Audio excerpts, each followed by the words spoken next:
Nandito ako ngayon sa bahay habang kumakain ng agahan. Malaki na ang aking tiyan. 8 months na siya. Gusto pa sana ni Zeke na magpa-ultrasound kami, pero mas ginusto ko na lang na hindi na lang. Mas gusto ko na siya talaga ang makakakita. Sobrang excited nga niya eh. Noong una, nagmamaktol bakit pa raw ako hindi nagpapa-ultrasound. Sinabi ko naman sa kanya yung point ko. Ayun, kahit labag sa loob, tumango na rin siya. Ang daming nangyari sa amin nung nakaraang buwan. Naglilihi ako at higit sa lahat yung sinabi ko na paghihiwalay niya ang pasta ng spaghetti at yung pinahanap ko siya ng bato na kulay pula na hugis pahaba. Natawa talaga ako sa mukha niya noon. Umiiyak pa nga ako noon kasi hindi niya hinahanap. Pero dinala niya ako sa Palawan. Ayun, nawala ang galit ko sa kanya. Lalong-lalo na yung sinabi ko kina mami at daddy na buntis ako. Sobrang saya nila. Nagpa-party pa. Nag-hire pa ng 4 na katulong para sa akin. Para raw pag may kailangan ako ay tatawagan ko na lang yung patulong. At nagtagal pa nga yung mga katulong ko ng 4 na buwan. Pero pinaalis ko. Nakakainis kasi eh. Ang isa sa katulong namin ay pinapunta niya yung anak niya sa bahay ko. Kay dad ko. Pinalis ko kasi nakita kong parang hinahawakan niya si Zeke. Iba din yung tingin niya sa asawa ko. Kaya ayun, pinalayas ko. Sinamahan pa ako nila Abby, Alex at Isel para mamili ng mga bagong damit. Si Ursa, ayun, hindi pa din nakauwi sa bahay nila. Baliw kasi eh, ayaw magtino. Noong 7 months na yung aking tiyan ay dinala ko ni Zeke sa office niya at pinatawag niya ang lahat ng empleyado niya para sabihing buntis raw ako. At yung iba sobrang saya, yung iba nagko-congrats. Paggabi noon nagpa-party pa si Zeke sa isang private na club. Ayun, sobrang saya ng mga tauhan niya. Pumunta din kami sa coffee shop ko at binalita na buntis ako. Sobrang saya rin nila, lalong-lalo na si Jane. Sabi niya, mahilig talaga raw siya sa mga bata. Sinabi pa nila na sila na muna ang bahala sa coffee shop ko. Sobrang saya ko kasi ang bait nila sa akin. Mas tinaasan ko pa mga sahod nga nila eh. Tuwang-tuwa pa sila. Han, wala bang masakit sa'yo? Tanong ni Zeke sa akin. Nakasuot na ito at pupunta na siya ng trabaho. Nung una, sinabi niya na dito na lang muna raw siya. Sinabi ko naman na okay lang. Kaya ko naman ang sarili ko. Kaya wala siyang nagawa. Minsan, sasakit yung tiyan ko. Sagot ko dito. Dito na lang kaya ako. Sabi pa nito.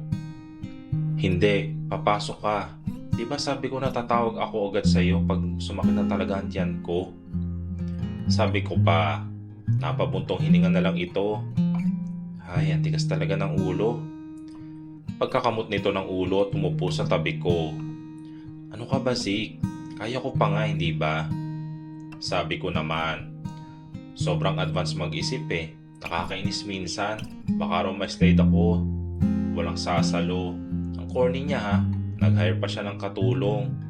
Pero sinabi ko na sige mag-hire ka para doon ka sa tabi nila. Ayun, sumimangot. Kaya hindi na siya nag-overtime. Mga hapon, uuwi na siya dito sa bahay. Sige, tawagan mo ako ha. Paninigurado pa nito. Oo nga, paulit-ulit. Naiinis talaga ako. Parang bingi lang eh. Han? Tawag nito. Ano? I love you. Sabi pa nito. Biglang napawi ang pagkainis ko at napalitan nito ng saya. I love you too, Han. Sorry kung nasisigawan na kita ha. Ang kulit mo kasi eh. Sabi ko naman. Han, asawa mo ko. Kaya kailangan kitang alagaan at protektahan, okay? I forgot to say na napakaswerte ko na nakasama kita at nakilala. Alam mo, you made my day so special. You are my dream come true, Han. Sabi pa nito habang tinitingnan ako na para bang Ako lang ang napakagandang babae na nakita niya. Bigla na lang nangilid ang luha ko sa sinabi niya. Naging maemosyon naman ang nangyayari. Naman ba't ba pinapaiyak mo ko? Saad ko habang sumisinghot. Wala, sobrang saya ko lang talaga, honey. Sabi nito at tumapit sa akin para halikan ako. Dahan-dahan na niyang nilayo ang kanyang mukha sa mukha ko at hinalikan ang pisngi ko. Ano, sigurado ka na ba talagang kaya mo rito, Han? Tanong pa nito. Oo nga, kaya ko. O siya, sige na at baka malate ka pa. Sabi ko naman.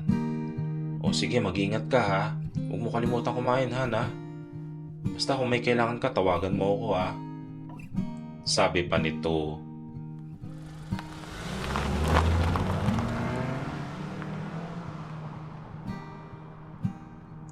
Narinig ko na lang ang papalayong sasakyan ni Zeke. Wala naman akong magawa dito sa bahay.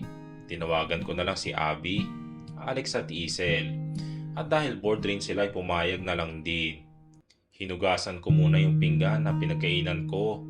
Ilang sandali pa ay biglang may nag-doorbell. Kaya dali-dali kong tinapos ang paghuhugas at pinatuyo ang kamay ko.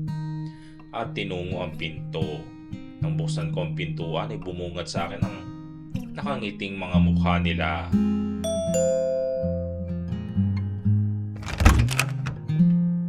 Terry! Sabay sabi ng mga ito at maingat ako niyakap. At niyakap ko rin naman sila pabalik. Pasok kayo. Sabi ko dito at nilakang pinto. Hoy buntis, may dala kaming spaghetti oh. Sabi ni Alex. Ako yung dala ko. Damit na naman. My goodness. I'm excited na talaga. Malapit na ba? Ano, kailan ka na ba manganganak? Tanong ni Isel. Sabi ng doktor siguro nasa 20 pataas. Saad ko naman. Uy, 12 na ngayon oh. Anytime na pala yan eh. Sabi ni Abby. Kaya nga. Ano, kinakabahan ka ba? Tanong ni Alex. Tumango naman ako. Okay lang yan, Mami Terry. Makakaya mo rin yan. Saad ni Isel. Oo nga, excited na kami. Baka baby girl yan. Sabi naman ni Alex. Hindi, boy yan. Maniwala kayo. Sabi naman ni Isel. Ay, sigurado kambal yan. Nako, sinabi ko na sa inyo. Singit naman ni Abby. Napapailing na lang ako sa mga pinagsasabi nila. At dahil bored kami ay nagkwentuhan kami. O ano, musta na yung chinito baby mo? Tanong ko kay Isel. Ay nako, change topic na nga. Ayoko na pag-usapan yung tungkol sa kanya. Sabi pa niya tumirap. Yan kasi habol ng habol. Ano, may napala ka ba? Bulyaw ni Abby. Tumigil ka nga Abby. Ano mo, move on na lang no? Pangasar naman ni Isel. Hoy, naka-move on na ako. We, mukha mo, move on. Singit pa ni Alex. Ayan, nag-aasaran na kayo. Baka mamaya magsabunutan na kayo dyan ha. Hindi ako makakaawa sa inyo kasi buntis ako. Sigaw ko naman sa kanila. Mabuti naman na tumigil na rin sila. Buong maghapon ay nagkukwentuhan kami at nagluto lang kami like pizza roll, nag-bake ng cupcakes at iba pa. Nang malapit ng gumabi ay nagsiuwian na rin sila. Bigla namang bumukas ang pinto at dumating si Zeke. Bit-bit ang pinimili niyang pagkain para sa akin. Hi Han, sabi nito at lumapit sa akin at hinalikan ng noo ko. Hello Han, parang pagod na pagod ka. Sabi ko naman. Pumunta kasi yung mga walang iya akong kaibigan kanina eh. Sabi nito at niyapos ako. Sige na, magbihis ka na doon. Magluluto muna ako ng hapunan natin. Saad ko at bumitaw sa pagkakayapos niya. O sige. At hinalikan naman ang pisngi ko.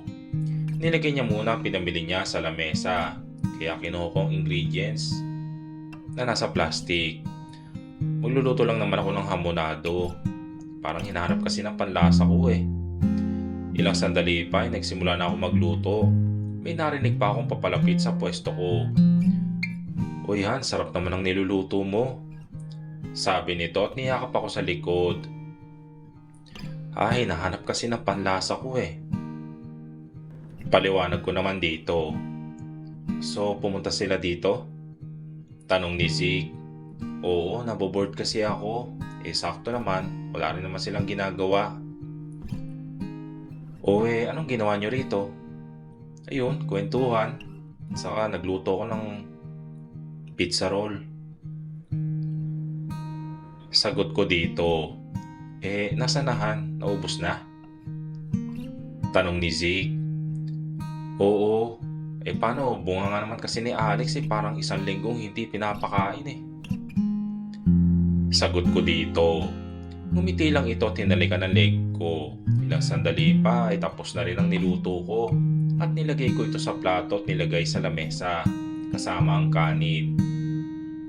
Umupo ako katabi ni Zeke at nilagyan ito ng kanin at ulam sa plato. "Thank you honey ha," sabi ni Zeke. Ngiti lang ang naitagon ko dito at nagsimula na rin kumain. Napasarap talaga ang kain ko. Biruin mo, nakatatlong kuha ako ng kanin at ulam. "Han, dahan-dahan naman." Biglang saway ni Zeke sa akin. Nakita niya kasing puno pa ang bibig ko. Ang sarap kasi eh. Sabi ko habang kumakain pa rin. Tumingin lang ito sa akin. Ako na sana ang maghuhugas ng pinggan pero naunahan ako ni Zeke. Napangiwi pa ako, akala ko kasi mababasag yung plato eh. Buti na lang, hindi nabasag. Tapos na. Magiliw na saad nito. "Ang saya ha?" Sabi ko pa. "Ano bang first time ko to Han?" Sabi pa nito. "Ha? So wala ka talagang alam?" Tanong ko dito. "Oo eh. Alam mo namang hindi ko gawain yung mga ganito." Pinisil ko ang ilong niya sa sinabi niya. Pagkatapos noon ay pumasok na kami sa kwarto namin at nagpahinga na. Una pang nakatulog si Zeke sa sobrang pagod niya. Ilang sandali naman ay dinalaw na rin ako ng antok. Itutuloy.